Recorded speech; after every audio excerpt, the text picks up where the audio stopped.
What up, film freaks? Thanks for clicking on my face. If you enjoyed this review, maybe think about subbing to the channel. I just finished watching episode 2 of HBO's The Last of Us. Let's talk about it.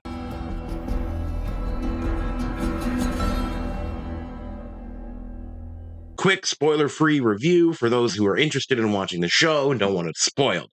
This is HBO. They always deliver, and deliver they did. This week we are blessed with another terrific episode. It is a triumph of emotional beats and performance. It's gorgeous. It was thrilling. It's tense. Bella Ramsey finally gets her time to shine as Ellie, and she shines. More on that and spoilers. The episode this week is a bit tighter and shorter and more compact at a more comfortable 52-minute runtime, but still manages to build the world as effectively as last week's episode and have even more tension. Arguably, this episode was better, especially for fans of the game. Let's get into spoilers.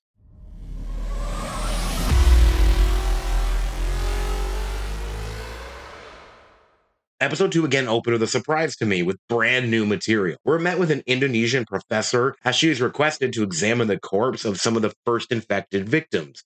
This sequence doesn't really tell the audience any new information, if I'm being honest. It sort of just recaps the first episode's talk show scene in much more detail. With that said, it's still a very engaging sequence that does pile on the stakes of the threat quite well, showing just how doomed we would all be in the situation. We then carry on with our main quest.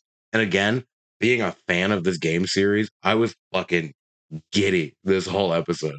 Locations and overall production design is so flawlessly recreated in live action, it's insane. The show still manages to keep gamers on edge, though, mixing up plot beats every now and again, changing out scenes and dialogue, or just adding all new ones, which is great because nothing has changed so much that it affects or alters this epic story, but it's done enough that it also doesn't feel like a retread for us gamers. Last week, myself and many other reviewers had commented that we were not fully sold on Bella Ramsey as Ellie yet.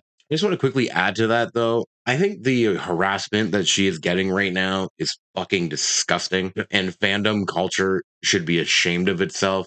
Bullying a 19-year-old girl because she doesn't look identical to her 14-year-old video game counterpart is just shameful and not okay and not acceptable. I know I made a comment in my video last week where I said that the change in appearance will take getting used to because Ellie's so iconic to us.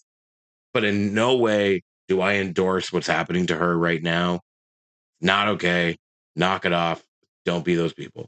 Anyway, with all that said, she's stunning in this episode. I am fully sold on her as Ellie now. It's got all of Ellie's personality down to the tiniest details mastered, which, given she hasn't played the game, is super impressive. Honestly, everyone can shut up about her after this episode. She more than proves she's not just a capable casting for Ellie, but quite possibly perfect casting for Ellie. Speaking on Ellie, her and Joel get some early bonding time in. Nothing overly crazy, but I'm really pleased to see the show taking its time to grow that relationship. Last week, if you remember, I also mentioned how excited I was for clickers. Boy, was I in for a treat. The show forgoes the office building sequence, instead going right into the museum sequence, which is so painstakingly recreated. This scene fucking delivers, man. With the way they build suspense and slowly reveal the clickers here does them so much justice. These creatures are not to be trifled with. They weren't in the game either, but especially so here. The sounds and the behaviors are lifted straight from the game for fans. I almost wish I didn't play the game just to experience how frightening this scene would be with fresh eyes. The prosthetics used in this sequence were also phenomenal. Some of the best seen in this genre. Accuracy aside, they just look so damn real. Epic, epic sequence. The rest of the episode plays out pretty similar to the game, even borrowing huge chunks of dialogue where we see Tess and Joel get Ellie to the meetup, but find the dead Fireflies. One of the biggest changes here, though, is swapping Fedra out for Infected.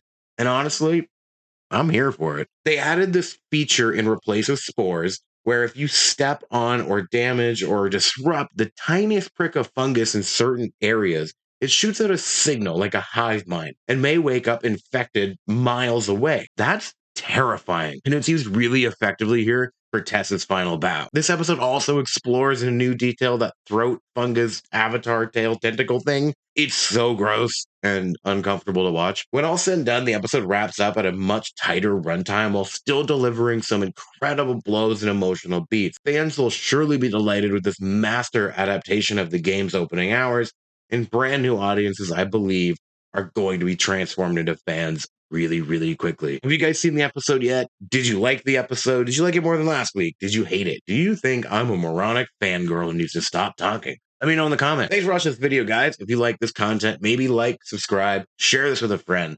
Anything is appreciated.